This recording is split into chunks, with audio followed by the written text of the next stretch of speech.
Rebonjour à tous, ou bonjour à tous si vous n'avez pas vu la première partie, vous pouvez la voir en bas dans le descriptif de la vidéo. Donc dans cette partie-là, on va tester le Touch ID et le double flash, enfin les grosses nouveautés. Donc les grosses nouveautés, j'ai envie de dire les deux nouveautés. Malheureusement, j'ai pas de benchmark à vous montrer, c'est dommage. J'aurais bien aimé vous en montrer, mais là j'en ai pas. C'est comme ça, écoutez, donc on va tester, voilà. Alors voilà, le code, donc bien sûr vous n'êtes pas obligé, hein. Vous pouvez quand même accéder, donc là vous savez avec les tiroirs de notification. Vous pouvez le régler ou pas, je vais baisser la luminosité. Vous voyez mieux, voilà. Voilà, vous avez voilà, tous les trucs qui s'affichent tous les 20 minutes et tout. Donc alors Touch ID, donc vous mettez votre doigt, on va mettre celui-là. Essayez. Super. Voilà, donc là ça marche pas, c'est super. Non alors vraiment, j'ai les mêmes propres, hein, pourtant, je les ai rincés et tout, donc attendez, je vais essayer de encore plus les laver.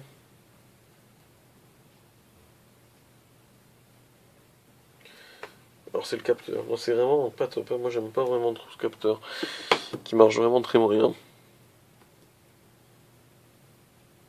Ah je sais pas. Voilà, bon, ça marche avec le pouce. Bon voilà, alors voilà, le problème de ce capteur, on va vite le voir très simplement, c'est que dès que votre iPhone sera un petit peu, il aura pris un petit peu d'humidité, je sais pas, vous passez dans une goutte d'eau, vous allez dehors, vous avez les mains mouillées, vous avez pas sec, vous avez mangé, il y a une miette de pain, mais alors vous avez touché votre bout de viande, je sais pas quoi, avec votre pouce ou quoi, ou même vous avez touché une porte qui est un petit peu grasse, votre lecteur d'empreinte ne vous découvrira plus le doigt. Donc d'une façon, j'ai envie de dire c'est bien, parce que ça montre quand même que c'est pas mal sécurisé. On peut pas lui reprocher de pas marcher. Mais deuxièmement, est-ce que peut-être qu'il faudrait peut-être un petit peu je sais pas, rajouter des choses ou faire une mise à jour logiciel qui puisse que plus facilement, avec moins d'empreintes, il puisse nous découvrir. Je sais pas. Je sais pas comment ça marche, combien il doit capter d'empreintes pour que ça marche, enfin, combien de choses à prendre la peau, je sais pas du tout. Donc voilà, ça c'est moi, je trouve ça très moyen ce capteur d'empreintes. Donc au début ça marche très bien quand vous l'avez, mais après c'est la vraie galère. Donc je tape le code maintenant, je pense que je vais me désactiver les empreintes. Alors, excusez-moi, général. Donc oui, il y a la mise à jour 7.0.3 qu'il faut que je fasse, je vais la faire. Bref, on s'en fout de ça. Vous voyez pas très bien là. Ouais, normalement vous verrez mieux. Alors, en général, donc qu'est-ce que je voulais? Voilà, verrouillage, code et empreinte. Donc là, vous tapez votre code, vous aurez toujours un code à mettre. Et donc là, voilà, vous avez les différentes empreintes ici. Vous pouvez en ajouter jusqu'à 5. Voilà. Vous pouvez le configurer aussi, cette empreinte, pour déverrouiller, comment ça s'appelle? Pour déverrouiller, enfin, pour acheter quelque chose sur l'iTunes Store ou l'Apple Store, ou alors télécharger une application. Donc c'est pratique, voilà, déverrouillage du code aussi, bien sûr. Vous pouvez qu'activer pour juste l'empreinte, juste pour l'Apple Store, ou alors l'activer que pour le code. Voilà, donc ça c'est pratique, il laisse quand même la main pour voir qu'on veut faire des choses. Voilà, donc pour ça, hein, j'ai pas grand chose à dire en fait sur ce nouvel iPhone, ça va aller très vite les nouvelles choses. Il n'y en a pas trop, beaucoup. Général. Voilà, donc qu'est-ce qu'il y a d'autre? Siri. Malheureusement, il a changé de voix, je vais essayer de vous la faire entendre quand même. Non, ça c'est... Siri non disponible. Ouais, il a... Connectez-vous à Internet. Alors, je sais pas si sur l'iPhone 5, je m'en souviens plus s'il y avait deux voix disponibles. Maintenant, vous avez la voix de fille aussi qui est disponible.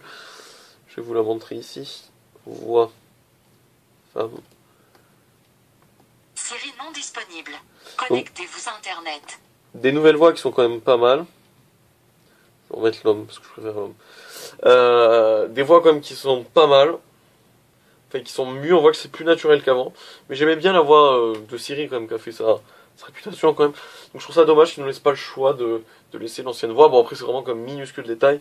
Et si avec ça, franchement, ça serait pas grave. Donc alors...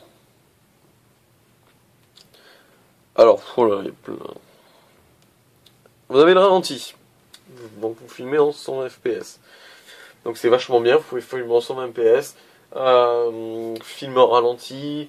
Voilà, choisir la séquence que vous voulez ralentir. Alors après, je sais pas si vraiment c'est vrai. Enfin, je vais vous expliquer. En fait, j'ai transféré les photos de mon iPhone, enfin des vidéos sur mon ordinateur pour essayer de vous montrer des vidéos de ralenti. Malheureusement, la vidéo ne marchait pas, enfin le ralenti ne marchait plus. Donc je sais pas, est-ce qu'il faut valider quelque chose pour que ça vous le transforme vraiment en ralenti, je sais pas, ou alors est-ce que ça reste uniquement sur l'iPhone, puis quand vous le mettez sur le PC, bah alors là tant pis pour le ralenti. Je pense qu'il doit y avoir un moyen, faut que je m'y penche, faut que j'aille voir sur internet, hein, mais normalement il y a un moyen, mais peut-être pas, mais normalement oui. Voilà, donc vous pouvez filmer jusqu'à 120, choisir votre séquence de ralenti, tout ça c'est très bien. La vidéo ordinaire, vous connaissez aussi. La photo ordinaire, vous connaissez aussi. La photo en carré, donc là ça vous fera des photos en carré comme ça. Donc ça je sais pas trop à quoi ça sert, c'est pour les anciens. Et le panorama, vous connaissez aussi. Qu'est-ce qui change dans cet appareil photo? Voilà, vous avez donc ça s'appelle la rafale donc manuelle, j'appelle ça, donc qu'il y avait sur les anciens iPhone. Comme ça. Voilà, enfin là ça va pas très vite. Et vous avez la nouvelle rafale que j'apprécie quand même bien plus et qui vous choisit la meilleure photo, celle-là. Là vous pouvez y aller, vous pouvez y aller à 500, 600, je crois que ça va jusqu'à 999 photos. Mais je crois que ça va. Ouais, ça va jusqu'à 999 photos. Donc c'est quand même extrêmement bien. Et ça, c'est bien qu'Apple ait fait ça, ça manquait vraiment. Vous avez aussi une nouvelle chose que j'aime bien, la vidéo. Donc dans la vidéo, vous pouvez zoomer. Voilà, c'est vachement bien, vous ne pouvez plus le faire. Et vous pouvez prendre des photos en même temps que la vidéo. Alors, seule chose qui manque, c'est mettre en pause la vidéo qui n'est... Toujours, on ne peut pas mettre en pause cette vidéo, c'est dommage. Écoutez, c'est pas grave. On peut changer la caméra ici, on peut allumer ou éteindre le flash là. Vous avez des effets là, je crois. Non. C'est où les effets? Ah là. C'est une photo, alors vous pouvez mettre des effets. Donc, vous avez le Chrome, voilà, on peut pas trop voir, mais... En modo, voilà, ces effets là. Vous pouvez mettre plusieurs effets, c'est sympa. Voilà. C'est pas non plus... ça va pas révolutionner votre iPhone. Je crois que dans les nouveautés, on a tout vu. Qu'est-ce que je pourrais vous montrer d'autre? Bourse. Voilà, qui n'a pas trop changé. Voilà. C'est voilà, la bourse, la HSI, bon bref, on s'en fout un petit peu. Plan, bah, vous connaissez aussi. Météo, bah, vous connaissez aussi. En fait, c'était sur un truc. Qu'est-ce que je peux rentrer d'autre? Horloge. Moi, je me réveille tôt le matin. Non, voilà. L'horloge, voilà, 6h55, voilà. On peut tout voir. Minuteur, chronomètre. Horloge, Paris, Sydney. Oui, j'habite à Paris, hein. C'est bien tourné en France. J'habite pas à Paris, mais voilà. Le volet, donc vous avez un volet ici, une notification de paramètres. Donc quelque chose qui a été tiré d'Android pour moi. Mais après, voilà, chacun pourra voir comme il veut. Vous avez donc AirDrop, c'est pour s'envoyer des fichiers entre iPhone, enfin entre Apple. Toujours hein, entre Apple. Hein. La lampe de poche, vous pouvez l'activer ici. Vous avez tout ce qui est horloge ici, la calculette ici, et l'appareil photo là. Vous pouvez donc c'est un accès rapide. Là ici, vous avez tout ce qui se passe. Voilà, masqué aujourd'hui, toutes les actualités aujourd'hui, masqué 24. Bref, vous avez le tiroir notification. Vous avez une nouvelle chose quand même que je vais vous montrer avant de terminer. Donc on va l'étalonner un petit coup, excuse-moi.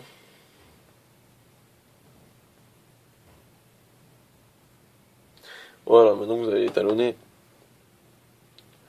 21 degrés, voilà. Et là, vous avez... voilà, donc le bureau n'est pas très droit. Ouais, vous avez le truc, donc c'est voilà, c'est vraiment du gadget, parce qu'en général, moi, quand je monte des meubles ou des étagères pour voir si c'est droit, bah, en général, j'utilise voilà, un outil adapté, je vais pas risquer de mettre mon iPhone dessus, vu le prix que ça coûte. Donc ben voilà, je crois que c'est terminé pour cette partie-là de test. Il n'y a pas grand-chose d'autre à tester. Après, vous connaissez, c'est l'iPhone pur. Pas besoin de tout retester, je pense. On va quand même tester le son. Parce que je pense que ça peut être important.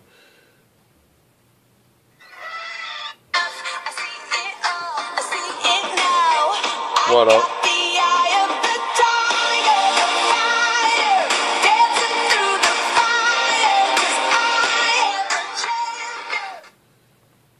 Voilà. Le son, donc le bon son. Ah oui, je voulais faire une remarque aussi, parce qu'il y a un truc qui m'énerve, et c'est vrai que... je vais le dire, parce que j'y pense pas. Donc je vais vous comparer déjà un iPhone 4, enfin je vais pas vous comparer. Mais voilà, j'ai un iPhone 4, enfin, bouton d'ancien iPhone, j'appelle ça. Donc imaginez-vous que c'est un iPhone 5. Et ce nouveau bouton est bruyant. Et vous allez voir que ça peut, enfin... c'est vrai que c'est un petit détail, mais c'est rigolo de le remarquer, parce que enfin, ça se remarque quand même bien. Ça peut devenir énervant pour certains, donc c'est quand même bien de le remarquer. Voilà, donc rappelons que ce nouveau bouton, voilà, comparé à l'ancien, voilà, là vous avez le bouton ancien et le nouveau bouton. Donc là, je vais vous faire entendre le bouton, voilà, de cet iPhone. Vous entendez? Il fait clac, clac, clac. Là, maintenant, je vais vous faire entendre le bouton d'un iPhone précédent, enfin de toutes les anciennes générations. Vous entendez la différence? Je sais pas si c'est très clair à l'objectif, mais moi j'entends une différence quand même énorme et c'est assez gênant quand... enfin, ça peut être assez gênant, pourquoi ça peut pas être assez gênant, mais c'est vrai que pour nous, ça peut être devenir assez gênant. Après, je crois pas que... Vous avez aussi les boutons volume qui font un bruit, mais je crois que c'était pareil sur les anciens. Ah non, c'était pas pareil sur les anciens, non, c'est pas possible. Oui, c'était pas pareil sur les anciennes. Donc, le bouton volume vous pouvez le paramétrer aussi, ce bouton-là, pour ou prendre des photos, ou pour zoomer, ou pour démarrer une vidéo. Voilà, donc je vous montrerai, donc si vous voulez zoomer sur la photo, sur une vidéo, pendant que vous prenez une vidéo, regardez le bruit que ça va faire. C'est assez gênant, donc on peut pas trop zoomer avec ces boutons-là quand vous allez prendre une vidéo, alors qu'avec un ancien iPhone, ça faisait quand même, ça fait du bruit quand même, mais ça faisait moins. C'est assez gênant aussi, je trouve ça assez gênant, ces boutons. Alors c'est parce qu'il est fin et... À mon avis, c'est parce qu'il est fin et qu'ils peuvent pas faire grand chose d'autre. Voilà, écoutez, tant pis, hein, c'est qu'une petite remarque. Donc voilà, je vais vous laisser sur cette vidéo. Donc la prochaine vidéo, ça va être la dernière partie. On va parler voilà, de comment on pourrait le positionner sur cette gamme, ses points positifs, ses points négatifs. Et est-ce qu'il faut le changer sur un iPhone 5 ou un iPhone 4S? On va voir ça dans la prochaine partie. Voilà, merci.